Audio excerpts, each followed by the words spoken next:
Welcome to Grounds for Conversations. I'm Amber Noble. It's difficult to find common ground when we focus on things we disagree about.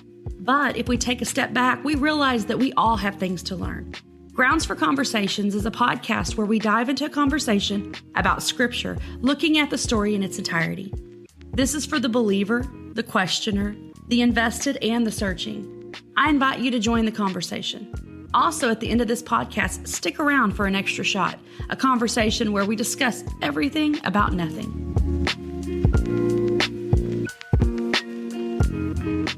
Welcome back to Grounds for Conversations. I'm your host, Amber Noble, and again, my good friend and co-host today is Aimee Raggio. Welcome back, Aimee. Hi, thank you for having me. Okay, so we had our last episode, we were talking about the purpose of the church, and we said we would continue on.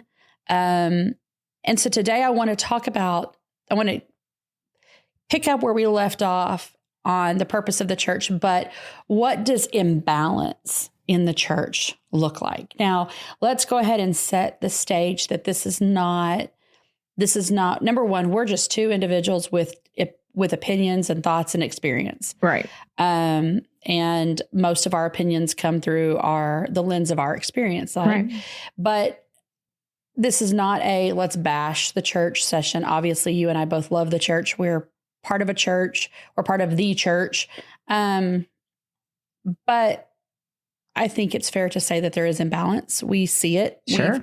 We've experienced it. And I'll be honest, I've been part of it before. I mean, I can look back at things that I was for and wish that, like, I have a regret. Like, man, I wish I hadn't supported that, or I wish knowing what I know now, I look back at things that I thought, wow, that in the moment that had nothing to do with Jesus, and I didn't realize it, you know? Mm-hmm. So let's talk a little bit about that.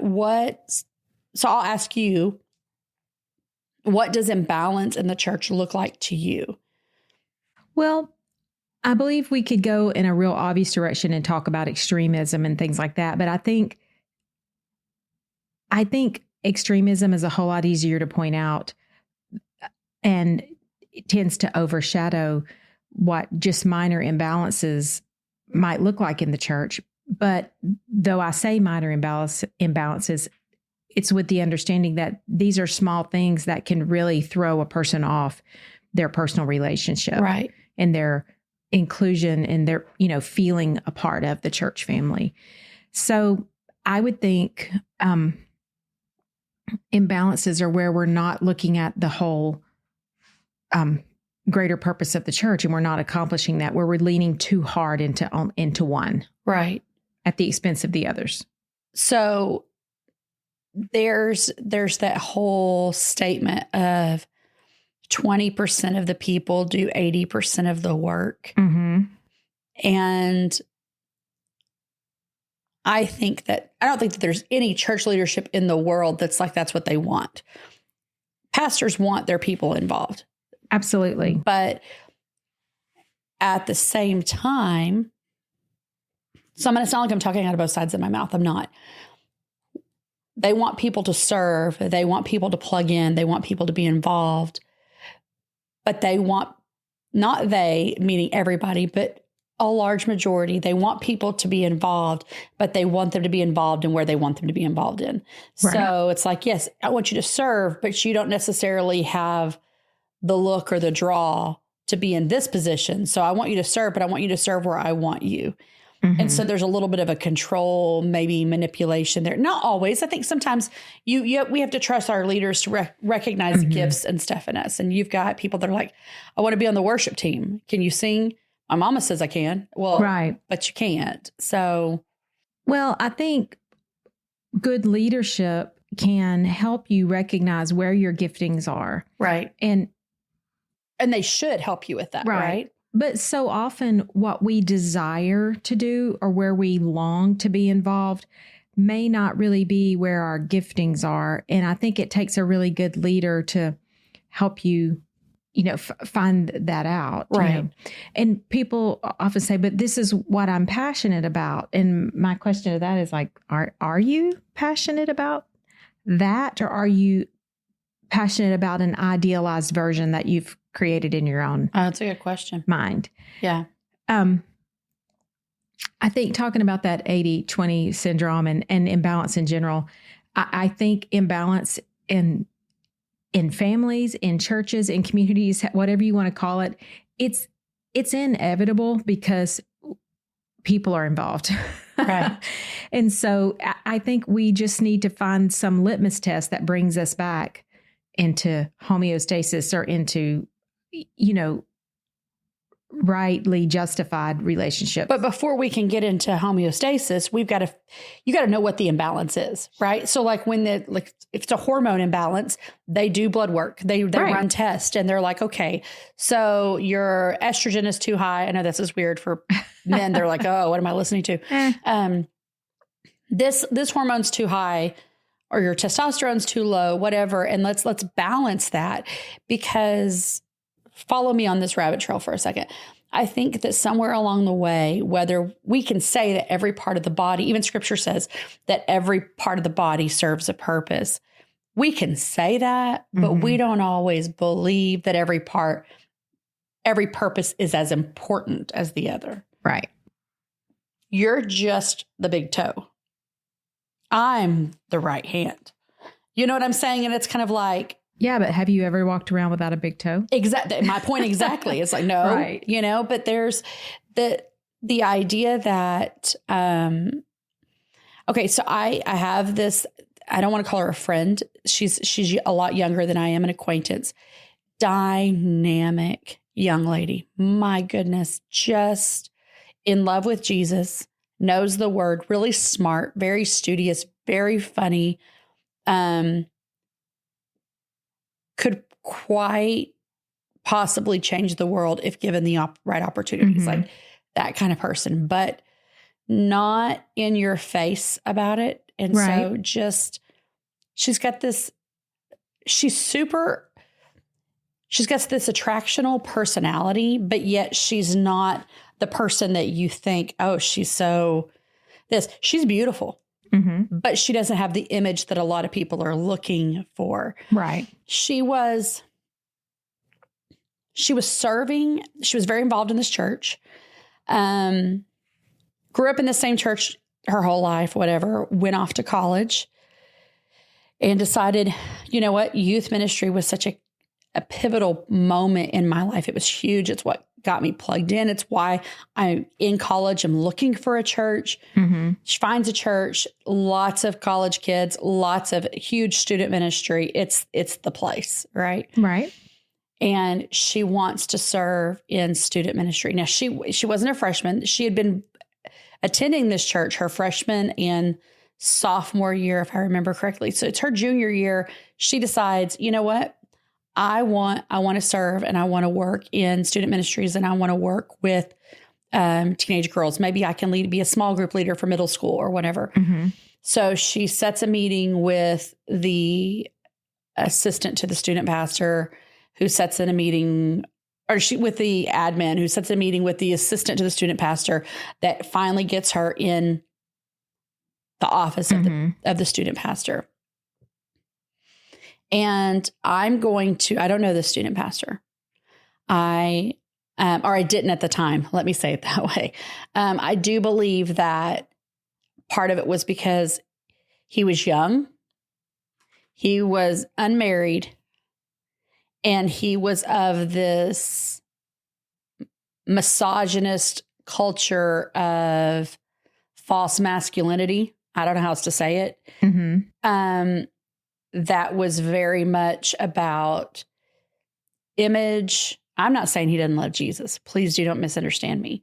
But he sat there, this young lady in his office, and said, "You're not what we're looking for." She came to him and said, free of charge, I'm willing. I've gone through the growth track or the whatever the program was they had at the church. I've been part of this. I've been serving on the greeting team. I've been doing all of these things. I just know that this was such a huge part of my life growing up. I am where I am because somebody like me stepped in and said, hey, I believe in you and I want to disciple you. I'm saying I'm volunteering for the rest of my college career and I'm going on to get my master's.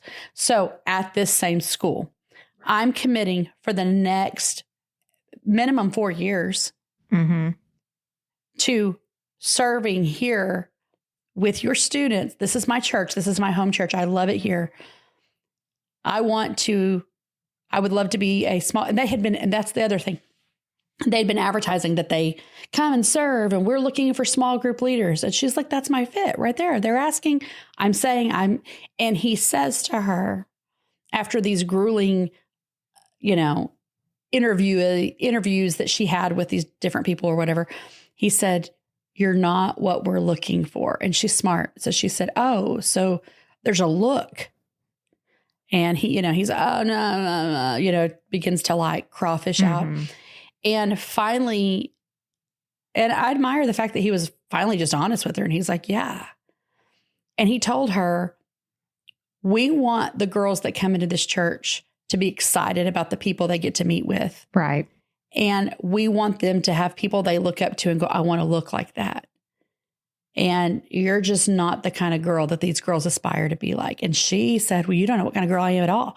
She began to talk about her accomplishments and all the things. And he just said, yeah, but you just don't have the look. Again, do I think that all these years later, he's the same person? Absolutely not. He's married. He has children. He has a daughter. Do you know what I'm saying? Like, I think that has changed. But I know that because they didn't give her that opportunity, I truly believe there were young girls that missed out on fantastic mentorship, that were not just physical beauty, but there was mental and spiritual beauty, that there was depth and character that they needed and they missed out on. And so I know I just went down a long story because I'm very passionate about that. But the reality is, I think that there's imbalance with that, whether we say it or not. We want a look. Yes. And I mean, I will say this, and I think most women who've been in ministry in some capacity have faced something like this along the way. I mean, as a person who has heard almost that exact same thing. Do you want me to fight somebody? No, it's okay, because I'm going to refer them to my revenge business that I'm setting up. But no, just kidding. I think we just have to train ourselves to believe that as misguided and as misunderstood as that leader is in their position, that we just have to make a choice to believe, well, they're going about this the wrong way, but I think in their heart, they want what they think is best. Right. Right. And it doesn't make it any less hurtful. It doesn't make it any less wrong or imbalanced. Right. But we've talked about this in many episodes before about how we view the world through the lens of our own experience and through the scars of our own hurt. I think we have to understand that these are broken people leading broken people. Sure. And I don't know what to say to make it okay, because the bottom line is it's not okay.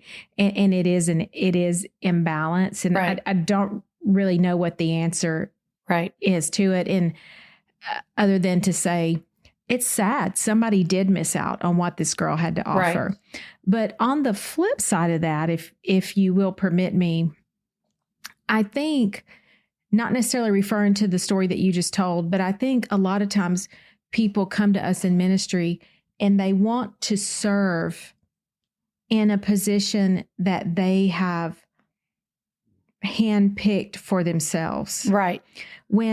Because do you think it's because somebody else has made them feel like that's what's valuable? It's like, well, yes, that seems more important. So I want to do that.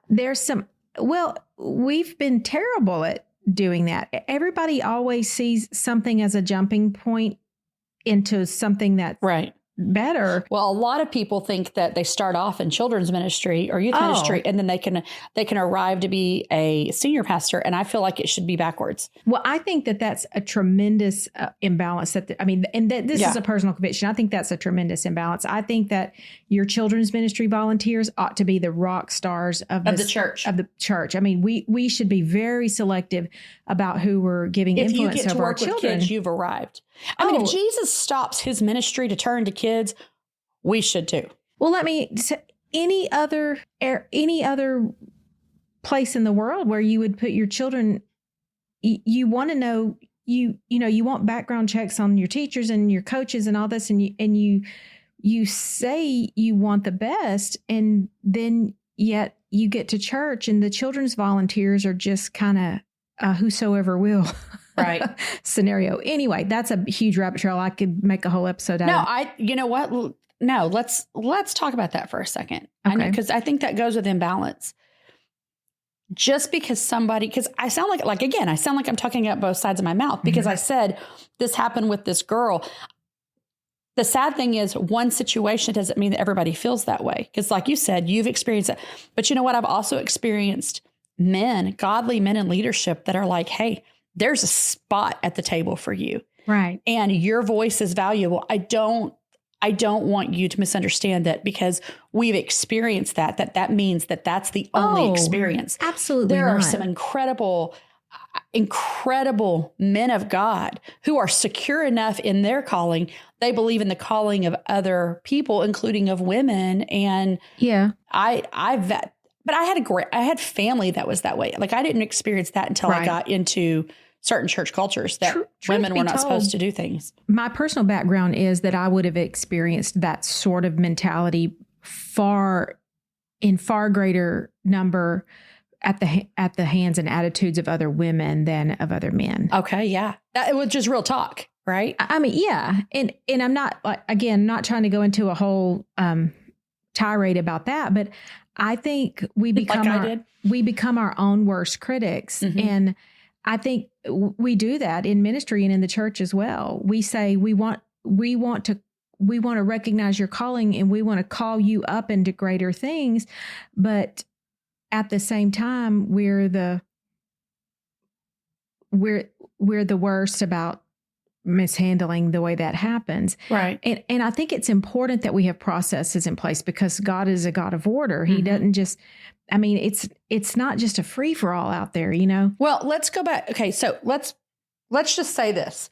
If you are a pastor or leader of a church, it didn't matter if you've got 3 people or 3 million people, background checks are necessary. Well, it's just a matter of... It's a protection for your church, a protection for the people, your parishioners. It's probably also required by your insurance. If you have insurance, right? Which if you don't have insurance. But there is that to me is a no-brainer, but that's just kind of a freebie right there. And there's plenty of resources out there that you can get background checks for very little. But right. Going back to what you said about kids ministry, I love that perspective that the people that work in your children's ministry should be that's your rock stars. That's your heavy hitters. That's your best. And I think that I've been around pastors that they were in children's ministry and they had a heart for it. And you see it in the way they do church. Right. Or they were a youth pastor and they have a love for this generation and you see it. Mm-hmm. I've also been in churches where they're like, we got childcare. No. We have children's ministry. We are ministering to children and we are... While you're ministering to their mom and daddy over in the sanctuary, or what we call the political term, big church, your teens and your children are being ministered to as well. It's the worship center. The worship center. There's some weird church words. I know this is a rabbit trail, but the word that's always weird to me is vestibule. I feel like that's the foyer, right? That's the... Next up, we're going to have Sister Vestibule up to take the offering. But lead the testimony service. So we digress. Okay. The imbalance in that is that, and I've heard people say this and I'm like, what in the world? If they're not tithe payers, I'm like, but their mom and daddy are. but they are still a soul. They are still, the kingdom of God belongs to them. Well, as much as children's ministry is ministry to and for children, it is ministry to the whole family. Absolutely, because it is. those children aren't getting themselves there. And I know people who would not attend a church. I know people whose church attendance is based on the children's ministry scenario. That, statistically speaking, Barna, all these different organizations have done research. You invest in kids, you invest in your kids and your youth. Your preaching can be subpar. Your church will grow if your kids and youth ministry are healthy. Well, I'll tell a story about my own child. So when Morgan was about first or second grade, we had a little church plant in Birmingham, Alabama, and we were growing. We had maybe about 50 or 60 people, and which is a lot in Birmingham. You need to understand. I mean, for a church plant. And oh man, she loved her church, and she talked about it all the time, and she was excited about it. And she had a little friend at school, Chloe, and Chloe would just beg her parents, I want to go to Morgan's church. And so they visited one day with Chloe, and Chloe loved it. And they started attending. So Chloe tells her little cousins who live down the street, and that family starts attending. And then the next thing you know, grandma and grandpa and great grandparents and all the cousins, and our church just grew exponentially based on one child who was excited about a children's ministry that, not to toot my own horn, I was handling. And we had a nursery for everybody who wasn't in kindergarten yet. And then children's ministry was kindergarten through 5th grade. And we all just met in one classroom. And these kids were so excited about church. And that's just one example, but I have seen churches grow based on children's ministry. Absolutely. And if I go to a church and I feel like your children's ministry is an afterthought, then I don't think you're in an imbalance. I know you are. Mm-hmm. Yeah. So it's just facts. I think that you look at programs like Vacation Bible School, and that is an outreach program, right? Mm-hmm. It's for the kids of the church. But like, look, in the South, especially when I was growing up, your mama took you to every Vacation Bible School in town. You might attend First Baptist Church, but you're going to the Methodist, you're going to the Little Assembly of God, you're going to the Presbyterian, you're going to every VBS because it is A, getting you out of the house and out from underneath mama, and B, it's going to be Bible teaching, so it's like whatever. Right? Well, and I think your parents truly thought they were doing right by you spiritually. Right. Well, and I'm definitely not faulting it, but the point of Vacation Bible School was never to give mom and dad a break. No. It was to reach the kids in the church, but also to reach the kids in the community.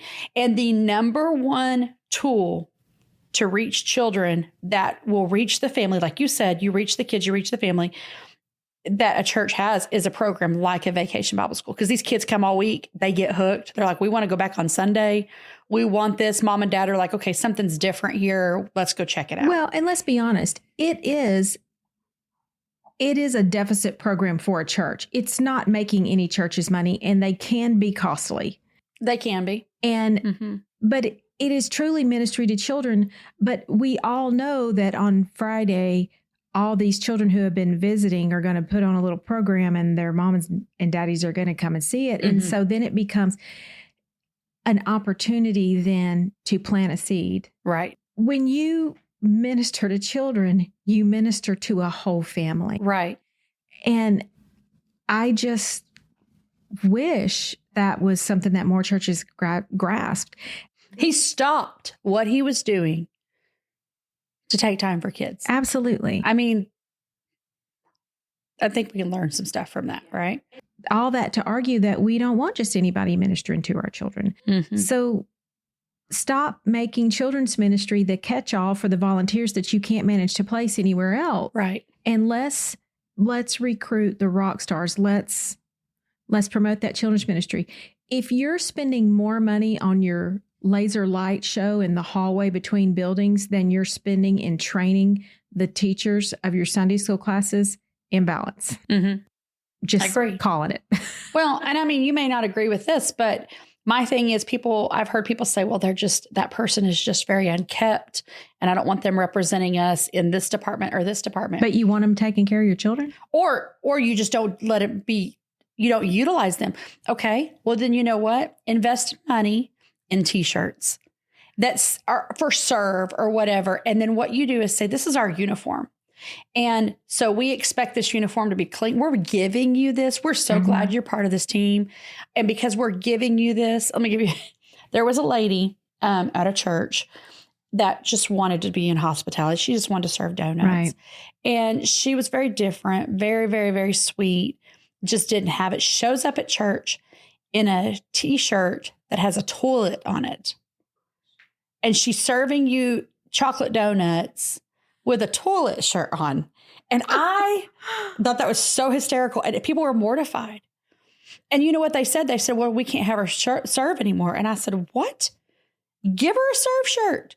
And you know what? When they did that, she came to church. Number one, she took it as I have a position that is valuable. They valued me enough to give me a shirt with their name on it. Do you know that shirt was never wrinkled? It was always clean. And she started doing her hair. She started and it was just like, you invest in people. If they're like, look, I'm willing to serve, then you invest in what needs to be invested in, and they're going to rise to what's inside of them. Because Amber, is that not what Jesus Christ did with every one of us? Absolutely. He meets us where we are. And so, listen, I will be the first one to admit that in a season of church leadership, something like that would have thrown me.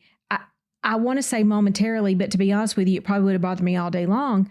But that she was wearing a toilet shirt? I would have laughed, but because you're trained, you're in the mode of thinking it's not about self-image so much as it's about, I want this to go off without a hitch, because all the people who are going to come in here, I don't want them to have anything to be distracted by. Please let me tell you, I'm not arguing with you. I believe in excellence. I believe things should be done well. But I think that the imbalance comes from how we handle people in those situations. Instead of just going, hey, you look like you just rolled out of bed. You kind of smell like you did too. Instead of throwing people away, stop and go, there's a heart to serve. They're the ones that are always showing up. Let's invest. But I think let's invest in this. I think that comes down to cultivating a church culture who, when we see something like that, recognize it as the opportunity it is. To pastor, to come alongside somebody, to build a relationship. Because, that toilet shirt might have been the best she could do that day. And I'm going to tell you something. It probably was. But I will tell you, the transition from having the toilet shirt to the serve shirt, the way she felt valued, the way she felt, and I just make it listen to this and go, well, you should just take people as they are. For sure you should. Absolutely. But Jesus didn't just take people as they were and leave them that way. No. And knowing that if she would have known people were making fun of that, that would have been embarrassing to her. Absolutely. If you knew people came in and they're like, I'm not eating a donut from a toilet shirt lady, that is embarrassing. So the idea is not about, we want you to, I sound like I'm talking out of both sides of my mouth. It's not about we want you to fit our image. It's we want you to understand that your image, that you are valuable and we value what you bring to the table. We want to help you rise to your full potential. Right. Exactly. Right. Exactly. You've seen those TikToks.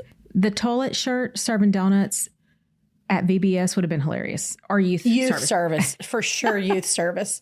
Like that would have been, I can see youth groups right now creating toilet shirts just for a season for their youth ministry volunteers. Right. But we've seen those TikToks where people that they do hair for homeless people. And like you see these guys that look like hairy sewer rats get these like dope haircuts. Yeah. And then you're just like, dang, that guy's GQ. Like, what's up with this?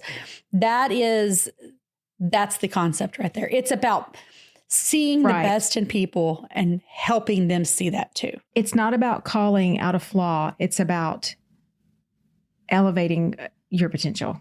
No, I'm tracking with you 100% on this. I had a friend that she was older when she had her first kid, and she wasn't supposed to have children. And so she's in her 40s and she's having a baby and wanted to do natural birth. TMI, I'm not going to go there, but like really was struggling. And another mutual friend of ours was in there with her, and she had a moment and they were going to start taking pictures. And she said, I just feel ugly. I feel like I've wiped all my makeup off. I just feel ugly.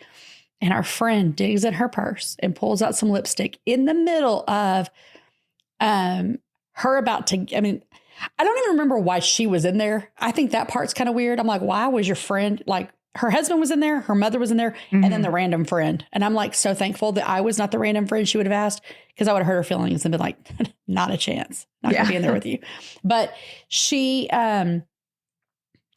our mutual friend dug in her purse and pulled out the brightest lipstick she could find. And in the middle of contractions and pushing out this baby, she's grabbed her face and she's putting this lipstick on her, and she's kind of pinching on her cheeks. And she said, you look beautiful. Instead of saying, this is not about what you look like, you're giving birth to a human being. She met her where, like, I feel ugly right now, and I don't want pictures of me. I'm not that young 23-year-old mom. I'm 43 and I just feel. And so she said, sugar, let me meet you where you're at. Let me put this passionate pink on your lips and make your lips pop. And you know what? Someday you're going to look back and you're going to see the beautiful experience, but you're going to remember, hey, I like that lip color. And I just think that is that. I know that's a weird example of balance, but that's balance. That goes back to what we talked about last episode of taking care of the body, right, and meeting people where they're at. Well, and I think we lose sight in that, like I said, in the community, in the church. We even lose sight of that in our personal lives. Right. And again, it starts to we go back to that 80-20 syndrome, whether it's 20% of the people doing 80% of the work, or if it's, I focus on this issue in my own life so much that everything else in my life is being squandered. Yeah. But for whatever reason, my mind is going back to the original thought that started that rabbit trail for me. And it was that we idealize or handpick a position or a role that we want to be in the church. And we maybe don't realize that there's a whole process that builds up to that. Like we talked about the importance of putting your best volunteers, like in children's ministry, but I can't go to children's ministry and say, I feel called to teach children. Now, please make me the head teacher in children's church. I can't walk into church and demand I really feel like God's called me to be a children's pastor. So put me on the stage in front of children and I want to minister to children. No, you probably need to volunteer in the children's ministry. We'll get you started somewhere like registration or sign in. Well, there's passing out snack. I mean, there's a difference between go through. Yeah. There's a difference between feeling called to do something and starting up and building your way up. You don't get to just walk in and go, hey, I'm a pastor of this church, or I am going to do this. Right. But because you have to learn, you have to be taught, you have to, absolutely. There's a difference there. But on the flip side of that, you don't have to come with years worth of qualifications in order to do something in ministry, though. There's training available. There's, there are other people who are also gifted who, we want to throw you in communion with them so that you can. Right. Okay. So let's talk about that a minute, because there are some churches that do some things really well. And I think that the body of Christ needs to start being resources for other places. There's, I will admit, I've never stepped foot in this church. There's a very large church in Conroe, Texas, right there off the interstate, called the Ark Church. Mm-hmm. I don't know much about them. I've heard they're a great church. It's a very large church, whatever. What I've heard about them that it stands out to me the most is their focus and attention on special needs ministry. Mm-hmm. And what I've heard is I know people at 3 different churches that have said, we are planning on meeting with them for training, or we went and toured. To me, that's a win. That's a win in the body of Christ, but that's what, and I know this kind of goes into probably next episode, but the whole idea of when there's imbalance is when there's a weakness inside of you and you don't look for ways to fix it. Right. Do you know what I'm saying? Sure. It's like, okay, well, we do these things so well, but we have a need for special needs children, mm-hmm. but we don't really know how to do that. Well, you don't just fake it till you make it. You don't just dismiss it. Mm-hmm. Imbalance is when you do dismiss it, or when you just pretend like there's not a need. Balance is go find somebody who's doing it well and learn mm-hmm. from them. Mm-hmm. Right. And so I look at, and so apparently, again, I could be totally wrong about this, but everybody that I've heard from that has implemented solid special needs ministry has gotten training from this particular church. Right. And I think that balance in the church is recognizing where the weakness is. And instead of focusing just on the strength, it's using what strengths you have to help build up that weakness. Mm-hmm. Do you know what I'm saying? Right. No, I absolutely agree with you. And it may start out as simply as going to the parents of these children with special needs and saying, how can we minister to your family? Absolutely. And it's like when you go to the doctor and you say, I think I have a sinus infection. And he says, what makes you think that? And you say, well, my knee hurts. No, that's not what you say. You know what I'm saying? For 2 seconds, I thought, I've never had knee pain in a sinus infection. No, but you get what I'm saying. Like, right. We address an imbalance where the imbalance occurs. Right. We don't say, well, we're having a hard time ministering to our special needs family. Let's ask the youth pastor what he thinks. Right. Right. That sort of thing. So going back a little bit to the 80-20 mm-hmm. with imbalance, what about accountability?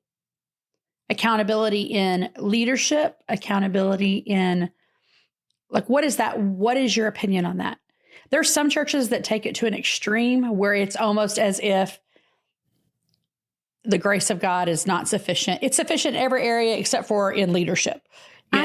I think accountability is kind of an all-encompassing word. I think you have to have it on every hand. Sure. From a personal accountability, all the way up through leadership. Now, as far as who's accountable to whom, I don't know that I have the answer to that. But I think, without getting into like, well, what do we do to fix that sort of thing? I think that when you have accountability for some and not for all, that you've missed the mark. Do you think there is unhealthy accountability? Yeah, I think that we like to call things accountability, that the more correct term would be micromanaging. Mm. That gets into some really thin ice there. Sure. And well, because who's holding the micromanager accountable?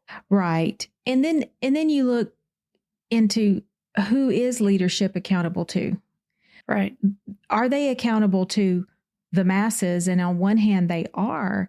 But we know even in the Bible, it tells us that these priests and their families are just going to be held to a greater judgment than those below us. And so how does that shake out when we get down to the governance of the church? Right. And I don't really want anyone to be accountable to me because I feel like that's a lot of pressure. Mm-hmm.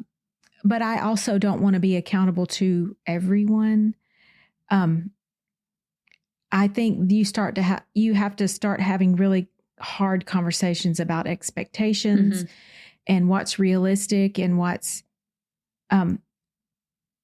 we are created with a free will, and where does accountability become overreach? Well, let's say if a person in a church sees some things in leadership that biblically doesn't line up. I mean, everything I'm asking you, I have very strong opinions on as well. But I want to know what your thought is on this. A person in the church sees something in leadership that biblically doesn't line up. What do they do with that? Who do they go to? I think first and foremost, they have to pray about it. And I know that feels like a cliche answer, but if you can't pray about it for at least as long as you intend to talk about it, then maybe you shouldn't talk about it. Yeah, that's good. That's in every area, right? That's a great way to with standard everything to set in your life. Yeah. And so when people come to leadership with a problem and they say, what do I do about this problem? I think it's okay to say, have you prayed about this? Because it's squandering a resource for me to expect other people to bear my burden when I haven't invested in the bearing it for myself. Right. Oh God, that sounds really harsh. No, I don't think so. I think because I understand your heart in it. I think here's the reality. And maybe you don't agree with this. I think that part of the imbalance in the church is we notice other people's imbalance and we fail to see our own. And if we would own our own imbalance, if we could walk in, because every single part of every single one of us has a role in the body of Christ. If we could admit, I have not arrived. I don't have it all figured. I don't care how long you've been in ministry. Amber Nobley, have been in full-time ministry for 25 years, and I can sit here and tell you, I have not arrived. I do not have it all figured out. And the fact that anybody lets me do half the stuff I do is crazy to me. But the reality is this, if I can own that every day I'm a student, every day I need God's grace, every day I'm going to end up not doing things as well as I think I am, it's going to help me have a little bit more grace and not point out what you're doing wrong. But when I can get so caught up in everything you're doing wrong, either the Lord's put that in front of me so that I could be praying for you. And if I pray for you and that feeling continues, see, our feelings continue to grow when we talk about it. Right. When we pray about it is when we see if our feelings continue to grow. That means we might need to talk about it. But I think that it starts with us recognizing imbalance starts with us. Well, we all have a role to play in this. It's that beam and speck analogy that we read about in the Bible. Don't point out the beam in your neighbor's vision without first considering the speck in your own. Basically, I'm not going to come to you about your potential blind spot without first considering my own blind spot.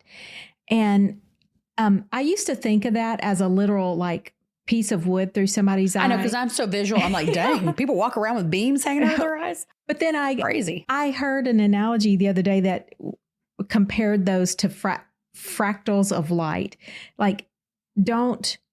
You're looking at your neighbor and you're seeing it, you're putting a spotlight on their problem, all the while ignoring the fact that you've got your own laser pointer on you. You know, you're putting a big, follow spot on your neighbor and their issues, but you're only wanting a little pin light pointed at yours. Right. And at the very least, I owe it to both of us to look at our issues in the same amount of light. Right. And that goes across the board. That goes across our person that sits on the pew, or the person that's holding the doors open, or the person that's standing behind the pulpit, or the person we're married to, or the person that we're parenting, or the person we were yesterday. Yeah, for real. Just because a person walked across the stage and put the pulpit and has all eyes on them doesn't make them any less flesh and blood than you and I are. Right. Or their kids. Can I just, just for a moment, this is a big thing that I'm very passionate about. When someone says this has nothing to do with anything about this podcast, but I'm going to say it. If someone is in a ministry leadership position because they said yes to the calling, their kids are still kids. Their kids are still trying to figure out how to maneuver through the same life as your kids and everybody else's kids. Please stop expecting the pastor's kid to quote the book of Leviticus when they're trying to learn to tie their shoes. Okay. Yours can't? No, I'm just kidding. Like I'm telling you, I told Justice actually yesterday that eventually he's going to do a podcast with me, which I'm excited about, but I want to do an extra shot on the quirkiness of being a PK. Oh, yeah. Like of what the weird expectations people have on you. But like, to me, that's imbalance. Because if you're expecting the pastor's kids or the youth pastor's kids or anybody in leadership's kids to be held to a higher standard than your children, that means you're expecting that's imbalance. So this revelation that I had some weeks ago, months, actually a couple of years ago, there will always be in every church ever from now until the end of time some discussion of nepotism in the ministry. Well, they only get to sing in the worship team because they're the pastor's kid, or that's the pastor's sister, or that whatever. And I was just thinking about that one day. This is not an accusation against anybody. I will hear things, and things will just drop into my heart, and I'll just think about it. Like, why is that truly? Like from a just a humanity standpoint, what does that look like? And is there nepotism in the church and in ministry? Yes. Probably. But not always, but some. Let me put this out there. Why are the leaders' kids the ones that seem like they get to do everything? And I'm going to put this out there. Because they are available. No, not just because they're available. Sometimes they don't have an option. Well, that's what I'm saying. They don't have an option because, like for myself, we used to joke that growing up with, being in children's ministry and having 3 children of my own, and I worked full time for the church house became like a big extended living room for my family because we were there as much as we were in our own home. And so if my children got to do more things than other children, it was because they didn't have a choice but to show up at rehearsal, because they had to be where we were. They didn't have a choice to show up for choir practice. They didn't have a choice to, did they get special privileges around the church? It probably seemed that way to some, but what you don't understand is, well, why do your kids get to know how to run the sound booth and put a video up on the screen? Because they're here 65 hours a week. Right. And they would much rather be playing travel ball right now, like your kid. Absolutely. But this is the life in which they live. I just think that... Because they'll show up when adult volunteers won't. Because they don't have an option. They don't have an option. That goes back to the whole imbalance is what I said, it starts within ourselves. Right. Stop looking at what everybody is doing and not doing and start questioning, what part do I play?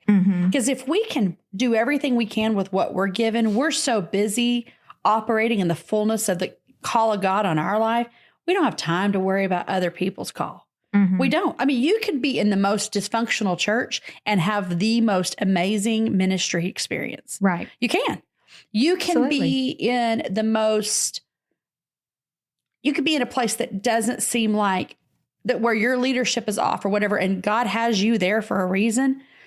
If you do what he asks you to do, he will grow that.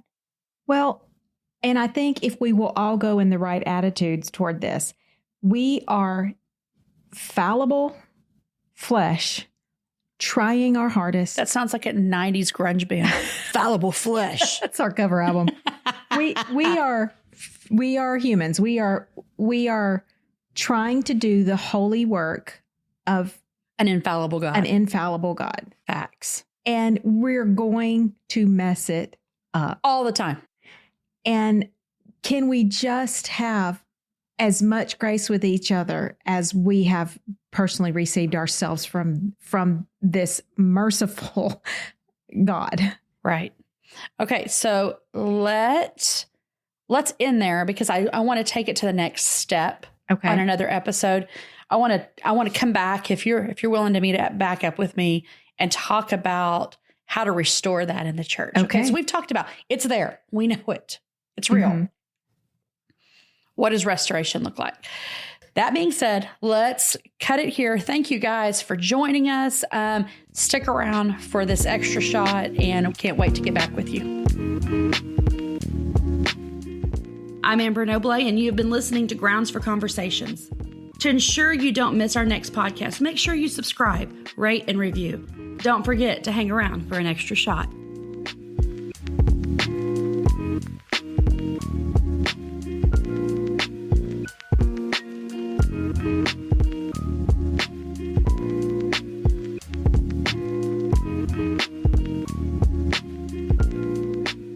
Welcome back to the extra shot again. Aimee, so glad you're here with us. Today, I want to talk about, as a Southern girl, I want to talk about the lost art of etiquette. Let's do it. Etiquette. It is an art. It's a thing that, growing up in the South, you have things like cotillion, a charm school. Oh, Lord. All of the things. What do you see as a lost art of etiquette? I think it's just courteous. Just like no one is courteous anymore to anyone. No. It's beyond manners at this point. People know things like don't, belch in front of people and stuff like that, but unless you're really old and they can't help it. I've seen that. People are just discourteous these days. They're just rude. Probably myself included. I think the whole world could use an education from the employees of Chick-fil-A. My pleasure. But would you like extra sauce? Is it proper etiquette to relay a sentiment that you don't feel sincere about? You're getting paid. You should feel sincere. Because I just ordered those nuggets and those fries. You get a paycheck. This should be your pleasure. That's my opinion. Anyway. Okay. You know what I think has lost and people don't? Thank you cards. Yes. Like set your butt. Your child, little Tommy, just has a little 5th birthday. He didn't write very well. Show him how to write thank you from Tommy. Absolutely. I've seen these at several little boutiques. It's like a little fill in the blank. Yes. Thank you card for kids. And they just go in there, and it says, thank you, Grandma, for the monster truck. Yes. It teaches them how to say thank you. That the art of gratitude. Have you ever bought somebody a wedding gift or a birthday gift and never received a response? And just not even a text to be like, hey, thanks for whatever. Well, for me personally, it's less about receiving the gratitude and more about, especially this day and age where a lot of gifts are ordered online and then mailed. It's some recognition that you received it. And I can know that I didn't just spend a whole lot of money buying something that you never got or that went to the wrong place. As a matter of fact, the last several wedding gifts I bought, I don't even know if they ever got them or not. No, that's sad. So I did this little social experiment by myself one time. It was not the graduating class of this last year, but the year before. Mm-hmm. I had quite a few seniors because I was still on full-time student ministry then. And I decided instead of getting everybody a card with cash in it and I had a lot of seniors, but I take cards we did a senior night where we gave them gifts and everything. But if I was going to a graduation party, I took a card with money. Mm-hmm. And I decided not this year. I sat and I wrote a very personal, not lengthy, but a longer, it wasn't 2 sentences. I filled the card up with a message of what that kid meant to me, how much I loved them. And in the message, I said, and I have a special gift for you. When you've read this card, text me and I'm going to send it to you. I was curious how many of these students were going to read these cards. What do? They open them, see what falls out, and they move on. Mm-hmm. I think I had 11 of those cards. And what I was going to do is when I got the text, I was going to send them an Amazon gift card, through their phone, through text. I had one or two. I don't remember now, but wow. Yeah. And so then the senior pastor at the church had asked me to speak the following, like a week or two later. And I shared that. And I said, and now if you're going back and you're going to look through it's too late. It's expired. That has expired. Don't go, I got to go read my card. But there were kids that I know when they saw that, they were just like, but to me, that shows, I wanted to see for myself who's reading what I'm putting in these cards. But did you write in cursive? Because they just may not have been able to read it. No, I just wrote. So I feel like I can write in cursive and it's like hieroglyphics now. Yeah. Well, they're teaching cursive again. Did you know that? I didn't know that. That's what I heard. I think my writing is half cursive, half chicken scratch. Right. I don't know. So I think another big lost art of etiquette is making eye contact and shaking hands. And I know COVID took that away from us. But it's weird to me when I meet somebody and they don't look at me, at least for a moment. What would you do if you met somebody and they didn't shake your hand, but they had like a special dance prepared for you? I truly think that we shouldn't introduce ourselves with interpretive dance. I would be your best friend. If that's how you introduced yourself to me, if I met a person and they were like, "Hi, Amber, I'm so-and-so," and then they did a little like jig, I'd be like, for the rest of our lives, man, I'm for you. I am for you forever. Well, I will take care of your children if you die, whatever. I'm for you. You just dance. You're going to think this is really ironic that I say this because I am a chronic oversharer. I think we've lost that, like, decency. People will just say anything to anybody. Yes. And you're like, you're in the HEB and you're like, "Hey, have you tried that peanut butter?" And they're like, well, my ex-husband used to love it, but we got divorced after he was, and I'm like, overshare, yeah, right. Right. And I seem to be, I am an oversharer, but got to draw the line somewhere. I think it's because people feel so comfortable putting all of their junk out on Facebook that they think they have to do that on aisle 3. I think they feel like they walk around in anonymity, and I want to say, you're standing right here in front of me. Right. I see you. Yeah. Also, put some clothes on. There were just something like back in the days where underwear went under your clothes, sort of thing. Yeah. Yeah. It just, people just put stuff out there. So I think a lost part of etiquette would be just the avoidance of oversharing. Yeah. Okay. What about when like somebody's been specific about something that I'm hosting a party, I'm having a wedding, I'm doing this. These are my expectations, and people ignore that and they just show up and do it anyway. Like, this is an invite list and this is invitation only. Well, I feel justified in having a +1. So I'm not going to call you and ask about it. I'm not going to ask, "Hey, you're having a dinner party at your house," which usually a dinner party it's not tapas, right? You're not just going to have appetizers walking around talking to people. It's a sit down and somebody shows up without calling and there's not a place for them. First of all, that makes that person feel uncomfortable. And what if you didn't prepare food for them? What if? My mind won't even go there. People do it all the time.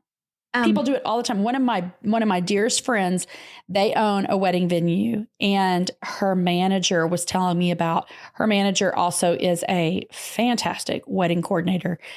I talked to her about like what happens when you've got this many people and somebody just shows up. It's not supposed to be there. Like, Tom brings, his buddy or whatever. She said, "You know what? We handle it.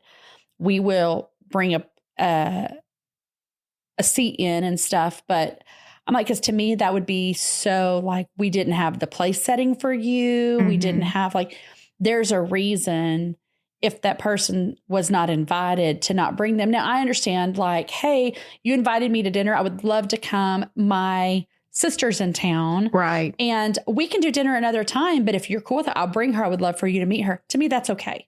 Sure. That's okay. Well, I think that depends on the level of familiarity you have with the person as well. Exactly. Not with like your boss. Right. Yeah, sure. Can I bring my family? But yeah. Right.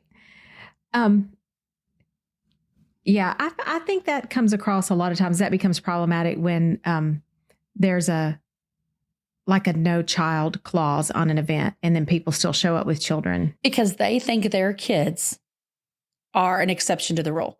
Well, I remember when my children were little, we sort of had this unspoken policy for a while that if our children weren't invited, then we just wouldn't go. But as our children got older and we were more comfortable with a sitter or whatever, that became a non-issue. But that was more about our comfort versus the host's comfort. Right, because it's not about you. I think that etiquette works both ways. I think you do have to say, what can I ask of my guest before it's too much? And then as a guest, you have to say, I'm going to have to decide that I'm not going to be personally offended that their choice exactly feels exclusionary to me. Right. Right. Exactly. Okay. What about this one? I don't know why this one bugs me so much. If you use a shopping cart, at the very least, put your shopping cart in the shopping cart corral. Is that what it's called? It's a corral? I was going to say the shopping cart. Except we call it a buggy. Well, girl, are you even from Texas? No, I know, but a lot of people don't know. Like buggy, shopping cart. Somebody called it something the other day. A trolley. That's what you ride in San Francisco. That's what they call it in Europe. A trolley? Mm-hmm. Oh, that sounds very educated. I'm going to start calling it a trolley. Excuse me, where can I get a trolley? Yeah, so put it away, man. Because all it takes is somebody to actually tap it and then it rides across and hits somebody else's car. Or at the very least, secure it. I will give 2 passes on the return of the shopping cart. And it is this. We're in Texas and it's 100 degrees now for like the 600th day, it feels like. And if you are a parent with small children and you have put your groceries in the car, put your children in the car, do not walk away and leave that child in that hot car for even a minute to go put your cart up. Put it safely, at the end of the parking spot or whatever, and get in and turn the air conditioning on for your kids. Like, it's too dangerous at this point. And the very elderly people, like, I will go and get your cart and put it away for you. But if a mom loads her kids in the car on a really hot day and doesn't feel comfortable leaving them long enough to go put the cart up, I give her a pass on it. Well, I was not part of this, but I watched it and I giggled from afar. Okay.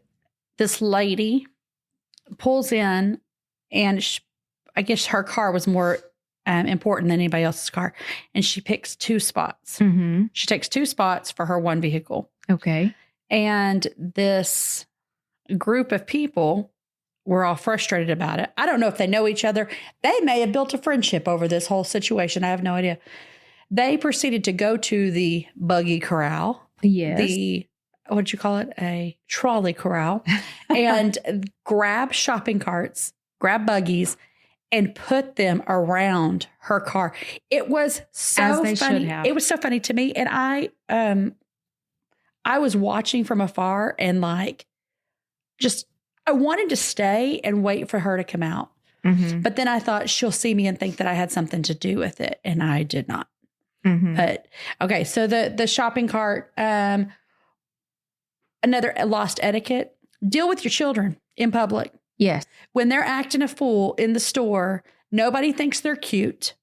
You think they're cute. Nobody, let me go ahead and say this. I think my children are the most beautiful children in the world.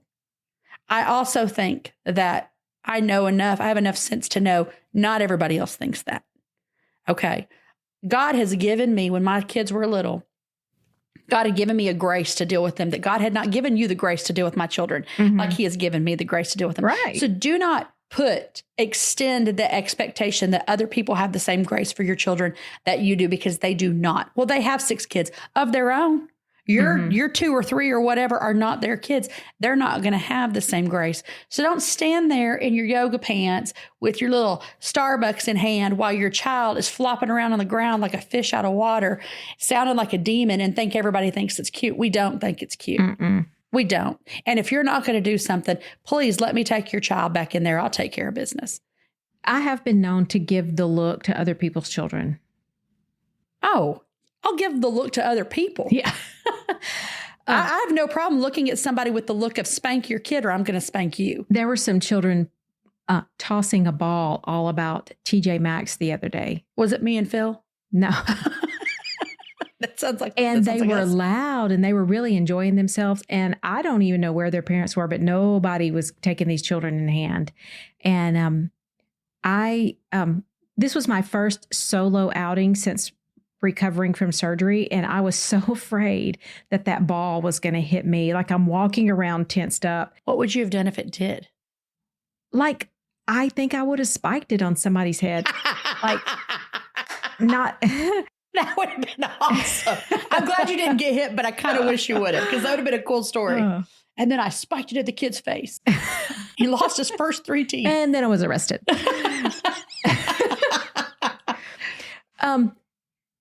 Another lost thing, etiquette, and this is poignant because this is coming up. It's almost like Halloween trick or treat season, and I love for kids to come trick or treating at my house.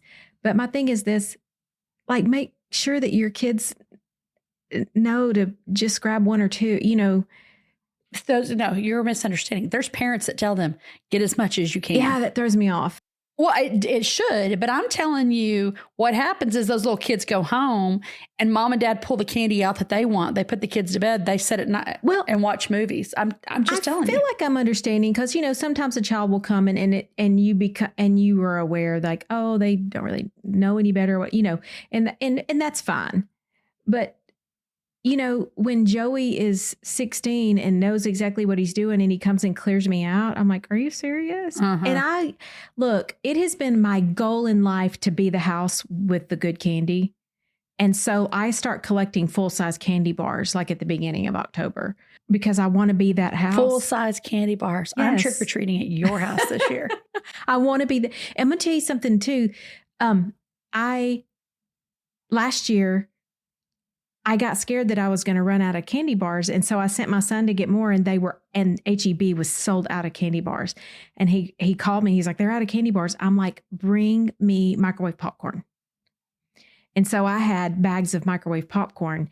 And so which is great, because they could take their little things, M&Ms and stuff. And I began to offer. Goes back. You're the best most hospitable person I know. But I was like, do you want a candy bar or do you want popcorn? And I was surprised how many kids took the popcorn. So it's going to be a stay. But I will never forget the sweetest little girl. She was I want to tell you her race just to set the stage. It was the sweetest little black girl, and she had braces and headgear. And so I'm thinking, she's probably not going to be allowed to eat this anyway because of her headgear and her braces. And she just looked at me, and when I gave her the option, and her little eyes got so big, and she said, oh, can I have both? Like, you knew that somebody had taught her well, because she was almost scared to ask for it, but she couldn't help herself. And it was the cutest thing ever. And please tell me you gave her both. Yes, I did. I'd have been like, what else do you want? Yeah. Come on in here. Pantry. No. Are you serious? No play. I'm not done you talking. Faked us out. That wasn't 20 minutes. That was not fair. I'm going to tell this story before we hang up, because I'm going to. 1 year for this is hysterical to me. My kids went trick-or-treating, and Hayden came home with this little thing that was like orange, and it was like a pumpkin, and what was inside the pumpkin was the thing. It was a can of Vienna sausages. And I think that's so funny. Talk about making Halloween horrible for a kid. Vienna sausages. That is so funny. That is hilarious. Another thing that went over really big one time, we ran out of candy. And so we just went to grab what was ever in the snack basket in the pantry. And the kids loved like Slim Jims. They're not Slim Jims, but like meat sticks. They were like, yes. Yes. All right. Gross. Well, have etiquette. Teach your kids right. If you're anti-spanking, Figure out a way to discipline your children. How about that? Thank you for joining us for this. Ask in the comments and we will upload a picture of the look in case you need to practice. It's basically the look I carry all the time. I know. It's my resting face. Well, it's my natural face. I was born this way. Okay. I woke up like this. Thank you guys for joining us, and we'll catch you next time. Bye-bye.